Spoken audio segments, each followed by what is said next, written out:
L'administration Trump a autorisé à la ICE à effectuer des descentes et des arrestations dans des lieux sensibles tels que les écoles, les hôpitaux et les églises. L'ICE, c'est le service d'immigration aux États-Unis.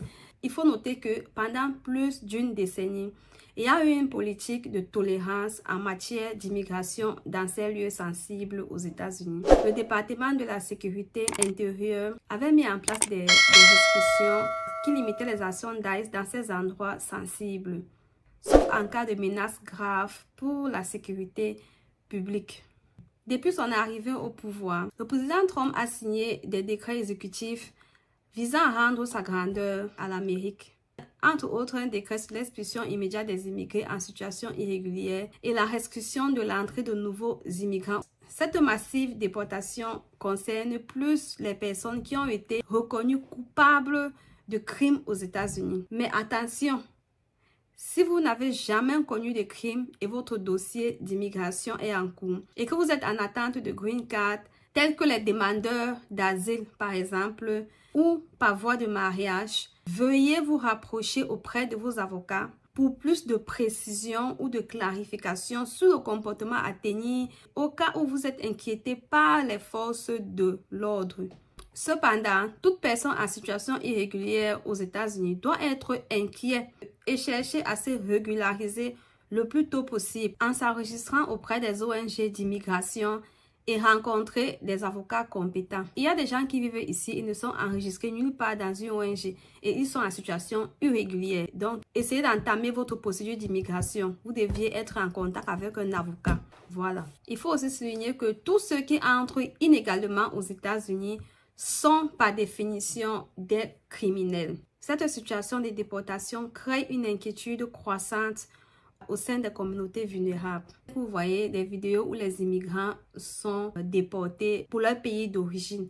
Il y a des pays voisins qui sous-estiment que leurs immigrants n'ont pas reçu des traitements adéquats lors de leur déportation. Par exemple, la Colombie qui est contrariée par la perception que les États-Unis n'agissent pas de manière humaine ou respectueuse des droits des migrants, en particulier dans un contexte où de nombreux Colombiens ont été confrontés à des difficultés liées à la violence et à la pauvreté ou aux crises économiques. C'est dans cet même élan que le président Trump a mis un accent sur la barrière du Mexique. Entre autres, plusieurs décrets ont été signés. Le président Trump a signé une nouvelle règle promettant de licencier plus facilement les fonctionnaires inefficaces. Désormais, la récréation est terminée. Donc, le gouvernement est sur le point de réduire le nombre de ses employés, ce qui leur permettra d'épargner plusieurs millions de dollars. Le porte-parole de la Maison-Blanche dit que le président propose 8 mois de salaire plus bénéfices pour les départs volontaires. À défaut, ceux qui restent pourront perdre leur emploi sans ce package ou alors seront retenus parmi ceux qui seront sélectionnés pour continuer leur boulot. Donc, en quelque sorte, déjà, les fonctionnaires sont priés de retourner dans les bureaux travailler. Il n'y a plus de télétravail. Tous sont priés de rentrer dans des bureaux. Mais il accorde une grâce à ceux-là qui n'ont plus la volonté de continuer à travailler pour le gouvernement, de faire une démission volontaire. Et ensuite, ils seront rémunérés, ils auront un package, ils seront payés pendant 8 mois et ils toucheront leur salaire de 8 mois consécutifs. Donc, très bonne nouvelle pour vous. Vous qui ne vouliez pas rentrer à l'office et cherchez déjà à démissionner, il est temps pour vous de déposer une démission libre. Comme ça, vous recevez votre package.